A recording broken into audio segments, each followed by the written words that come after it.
Alors Francis, ton livre, donc La beauté du vivant vient de sortir. Vient de sortir. En octobre, c'est ça? Oui, c'est ça. Donc voilà. Donc, peux-tu nous expliquer un petit peu plus sur le pourquoi du comment? Déjà à ce titre, La beauté du vivant, et de quoi il parle. Eh bien, écoute, c'est très net. La beauté du vivant, tout le monde sait qu'elle existe. N'est-ce pas? C'est facile de voir la beauté du vivant. Et pourtant, elle n'est pas enseignée. On n'en parle jamais, même à l'université.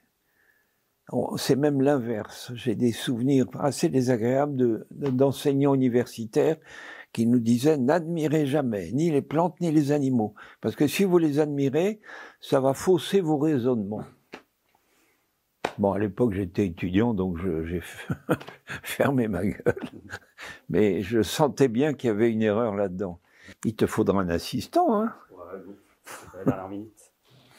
Ouais, donc voilà, moi j'essaye, ce bouquin essaye de démontrer que la beauté, ça a une réalité biologique. Ça a un sens dans l'évolution de la vie. Voilà.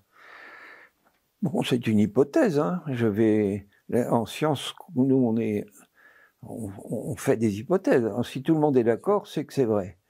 S'il y a des contradicteurs, alors on discute jusqu'à ce que tout le monde soit d'accord. Donc j'ai fait l'hypothèse que la beauté était une propriété émergente de l'évolution. Elle ne traduit pas une fonction, elle traduit l'état d'avancement des mécanismes évolutifs. Voilà. Plus c'est avancé, plus c'est beau. Et au niveau, au contraire, des ancêtres, tout à fait au début, sont très laids. Sont très laids. Alors j'ai pris un certain nombre de lignées, animales et végétales, et ben je vois bien que les ancêtres, ils sont très intéressants les ancêtres, hein, je ne veux pas en dire du mal, mais sur le plan esthétique, c'est pas ça. Ça apparaît vers le milieu de la lignée, mais il y a encore un mélange de beau et de pas beau, et puis quand la lignée s'éteint, tout est beau. À quel moment tu as eu l'idée d'écrire ce livre et tu as mis combien de temps à le rédiger et surtout les dessins qui sont magnifiques? C'est 3 ans de travail. 3 ans? Oui. Bon, quand est-ce que j'ai décidé?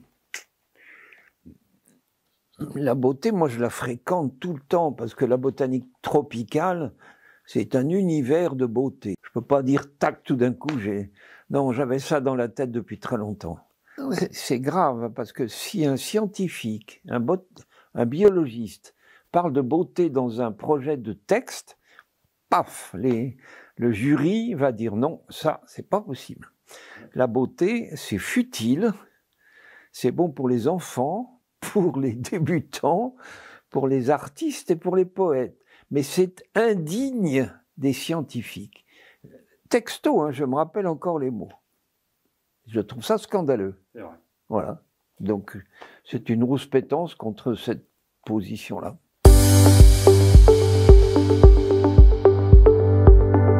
La respiration des racines, c'est indispensable, effectivement, mais il n'y a pas que ça.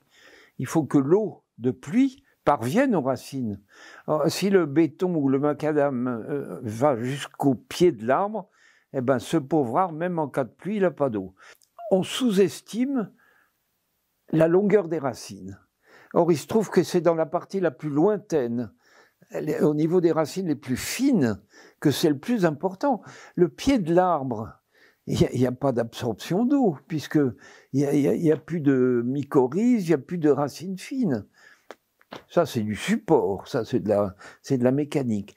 La biologie, c'est beaucoup plus loin même que la projection de la couronne sur le sol. Voilà, donc c'est là qu'il faudrait que ça soit du revêtement poreux. C'est extrêmement compliqué, même les architectes paysagistes, des fois, ils n'ont hélas pas cette notion, alors que aux yeux des citoyens lambda, j'irais dire, un architecte paysagiste, c'est vraiment quelqu'un qui a un haut niveau en connaissance de la biodiversité. Mais non, mais attends, quand tu regardes le cursus qui mène au métier d'architecte, il n'y a pas de biologie. Il est vrai. Mais oui, mais ma solution pour tout ça, c'est que l'éducation nationale ne fait pas bien son boulot et qu'on devrait sensibiliser à l'écologie les tout petits. Voilà. ils apprennent sans effort, sans aucun effort. Ils gardent ça toute leur vie et ça va faire des gens ayant une sensibilité dans le domaine dont tu parles. Mais il n'y a pas un mot là-dessus. On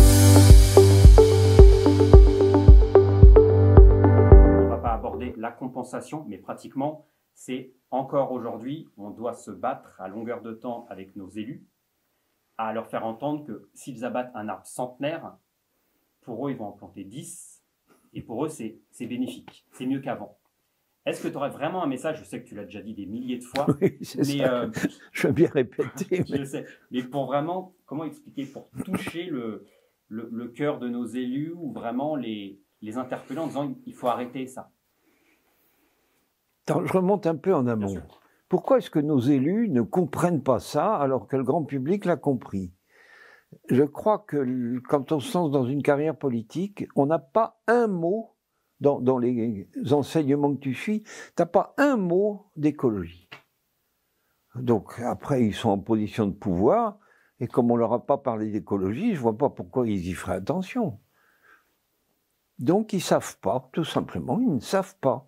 Mais est-ce que ça ne t'interpelle pas, toi qui es botaniste, donc qui est un expert des arbres et du vivant, que ils sont entourés normalement, ou ils sont informés, ils peuvent se renseigner, et on a l'impression qu'ils ne souhaitent pas. Non, non, ils ne le souhaitent pas. Certains oui, mais non, mais bon nombre non. Les scientifiques les gênent terriblement, les élus. C'est tellement plus simple de les ignorer. C'est vrai. Parce que s'ils suivaient les conseils de gens du GIEC, par exemple, ça supposerait beaucoup de changements dans leur comportement et puis dans la société en général. Le mécanisme économique serait entièrement à revoir. Un élu ne va pas se lancer là-dedans. Un élu, il n'a qu'une envie, c'est qu'on le réélise, c'est tout.